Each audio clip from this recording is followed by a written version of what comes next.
सास और बहू एक प्रेरणादायक कहानी। शादी को कुछ ही दिन हुआ था और आज काम वाली भी नहीं आई, इसलिए आदिति बर्तन धोने लगी। धोते धोते उसके हाथ के कांच का कप नीचे गिर टूट गया। कप टूटते ही वह डरने लगी कि उसकी सास अब बातें सुनाएगी। आवाज से सास दौड़ती आई और बोली, बेटी क्या हुआ? आदिति बोली, माँ पता नहीं ध्यान रखते हुए भी कैसे मेरे हाथ से कप नीचे गिर गया। सास बोली, बेटी चिंता न कर, कप ही तो टूटा है, तुम्हें चोट तो नहीं आई, और भले ही इसकी कितने टुकड़े ही न हो जाएं, पर मेरी बेटी के दिल के टुकड़े ना हो। मेरी बहू से महंगा है क्या यह कप? और हाँ, तुझे अभी यह सब करने की क्या ज़रूरत है? मेहंदी भी नहीं उतरी अभी तेरे हाथों से। अभी तुम मेरे बेटे के साथ ज़्यादा से ज़्यादा समय बिताओ और एक दूसरे को समझो। सास ने अपनी बेटी को बुलाया और कहा, ज्योति इधर आकर अपने भाभी ख्याल रखो, अभी इस घर में नई नई आई है। ज्योति ने कहा, हाँ माँ। सास फिर बहू से बोली, शुरू में तुम मुझे अपनी माँ ही समझना, मुझे भी तुम्हारा दिल जीतना है, सास बनकर नहीं माँ बनकर। देखते देखते अदिति के आंखों में खुशी के आंसू आ गए। छलछला गई उसकी आंखें और सास के पैरों में गिरकर बोली, मैंने एक माँ छोड़ी तो दूसरी नई माँ पाई, बल्कि आप मेरे माँ से भी ज़्यादा ममता मेरे लिए रखती हो।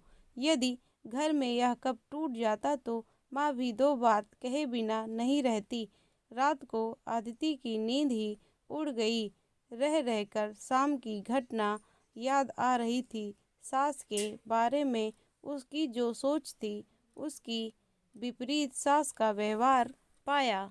उसका भी कसूर नहीं था ऐसे सोचना, क्योंकि उसके लोगों के मुंह से बुरी बात सास के बारे में ही सुना था। अदिति अपने अतीत में खो गई। उसे फिर याद आया कि कुछ साल पहले उसके लौते एक भाई की शादी हुई थी। मेहंदी का रंग उतरते ही पहले ही माँ ने भाभी पर काम की पूरी जिम्मेदारी डाल दी और अपने ही नियम कानून के हिसाब से भाभी को चलने के लिए मजबूर कर दिया। माँ ने भाभी को घर में एडजस्ट होने में जरा भी वक्त नहीं दिया। भैया भाभी को बाहर ले जाते तो मुंह फूल जाता और बोलते ही हर समय भाभी को साथ ले जाने की क्या ज़रूरत है। कभी भी भाभी को खुली हंसी हंसते नहीं दिखा। समय के साथ भाभी ने सहना छोड़ दिया फिर, और घर में हर रोज़ झगड़ा होने लगा। एक दिन भाभी के हाथ से कांच का गिलास नीचे गिरकर टूट गया। माँ चिल्लाने लगी, कितनी कीमती गिलास टूट गया। किसी न किसी बात पर वह भाभी पर चिल्लाती। भाभी भी गुस्से से बोल देती थी कि माँ मैं तो बैठी खाती हूँ, आप तो खड़ी खड़ी खाते हैं। जब से आई हूँ तब से रोज़ दो दो चार जाली कोटी न सुना दो तब तक आपको चैन नहीं मिलेगा। कभी मेरे माँ को तो कभी मेरे बाप को, हमेशा मेरी मायके वाली को कोसती रहती हो। ऐसे ही माँ और भाभी एक दूसरे के साथ बहस करती रहती थी। अदिति ने घर के अलावा और भी कई जगहों पर सास बहू के झगड़े सुनते सुनते वह डर गई थी, इसलिए शादी से कतराने लगी। मगर माँ बाप के कारण ही उसे शादी करनी पड़ी और अनजान भय को लेकर ससुराल आ गई।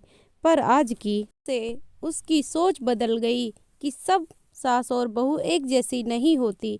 नींद ना आने की वजह से उसने सोचा कि चलो थोड़ी देर माँ से बात कर लूँ। माँ ने इतनी रात को उसे फ़ोन करते देख कहा, बेटी सब कुछ ठीक है ना?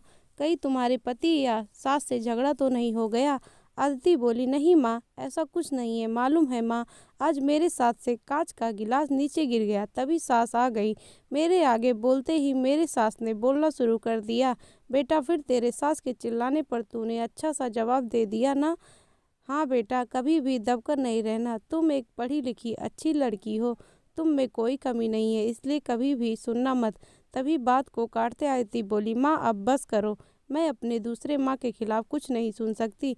माँ थोड़ा आश्चर्य हो गई और बोली, यह क्या बोल रही हो? अदिति बोली, हाँ माँ, आज मेरे हाथ से जब कप गिरा तो मेरे सास ने बिल्कुल भी मेरे साथ बुरा व्यवहार नहीं किया। अंत में अदिति बोली, अब आप समझ गई ना सारी बात? माँ एक और बात कहनी थी, आप बुरा तो नहीं मानोगे? उसकी माँ बोली, हाँ बोल बेटा। अदिति बोली, माँ, काश आप भी मेरी नई माँ के साथ भाभी की तरह व्यवहार करती तो शायद भैया और भाभी अलग घर में नहीं रहते।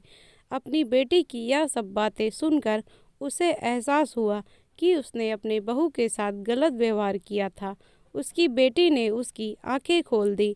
अदिति उससे पहले कुछ बोलती तभी उसकी माँ बोली, अदिति, अब जब तू यहाँ आएगी तो पूरे परिवार को एक साथ पाएगी। अब फ़ोन रख, मुझे बेटे और बहू की स्वागत की तैयारी करनी है। शादी के बाद नई जिंदगी की शुरुआत में अगर आज सास समझदारी से काम नहीं लेती, अपनापन नहीं जताती तो शायद शुरुआत की नींव की ही कमज़ोर होने से पूरी जिंदगी आपस में दरार पड़ जाती है। कप को फूटने से कोई नहीं रोक सकता, लेकिन प्रेम को टूटने से तो हम रोक सकते हैं।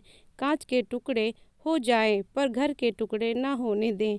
अपने घर में प्रेम का वातावरण बनाए रखिए, एक दूसरे को समझें, एक दूसरे की इज्जत करें तो घर स्वर्ग बन जाएगा। घर नर्क से स्वर्ग में बदल सकता है यदि बहू सास को माँ मान ले और बहू सास बहू को बेटी मान ले। दृष्टि बदलने से सृष्टि बदल जाएगी और एक स्त्री चाहे तो घर को स्वर्ग बना सकती है और चाहे तो नर्क भी बना सकती है।